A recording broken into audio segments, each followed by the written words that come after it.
بسم اللہ الرحمن الرحیم۔ محترم ناظرین، حضرت آدم علیہ السلام کے بیٹے قابیل و حابیل کی واقعہ دوستو، اور ہمارے نئے آنے والی ویڈیو کے لیے چینل بھی سبسکرائب کریں۔ قرآن مجید میں حضرت آدم علیہ السلام کے دو بیٹوں قابیل و حابیل کا قصہ ہے، اور ہم تم کو سناتے ہیں کہ حضرت آدم علیہ السلام اور حوا علیہ السلام سے بہت اولاد ہوئی۔ انہیں میں دو بچے قابیل و حابیل تھے۔ قابیل بڑا لڑکا تھا، لیکن یہ ماں باپ کا کہنا نہیں مانتا تھا۔ حابیل چھوٹا بھائی تھا جو ماں باپ کا کہنا مانتا تھا۔ اکلیمہ ایک لڑکی تھی جس سے قابیل شادی کرنا چاہتا تھا، مگر حضرت آدم علیہ السلام و حوا علیہ السلام اس کی شادی اپنے چھوٹے بیٹے حابیل سے کرنا چاہتے تھے، جو نیک اور شریف تھا۔ اس لیے قابیل اپنے ماں باپ اور بھائی کا دشمن ہو گیا۔ اللہ نے حکم دیا کہ تم دونوں قربانی کر کے پہاڑ پر رکھو، جس کی قربانی قبول ہوگی اس سے اکلیمہ کی شادی کی جائے گی۔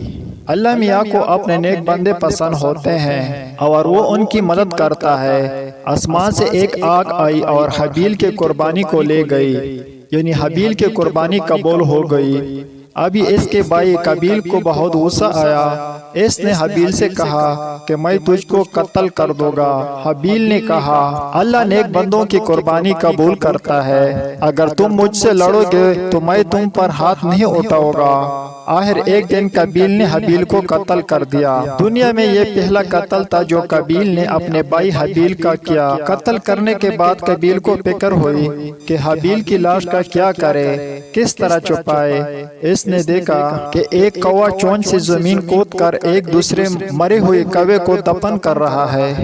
تب اس نے بھی اپنے بھائی حابیل کو زمین کود کر دفن کر دیا اور خود جا کر آگ کی پوجا کرنے لگا۔ حضرت آدم علیہ السلام و حوا علیہ السلام کو بہت رنج ہوا۔ قابیل و حابیل دونوں بھائیوں کے جھگڑے سے ہم کو سبق لینا چاہیے۔ ہمارا حقیقی بھائی یا مسلمان بھائی اگر ہم پر زیادتی کرے تو بہتر یہ ہے کہ ہم صبر کریں اور اپنے بھائی پر ہاتھ نہ اٹھائے۔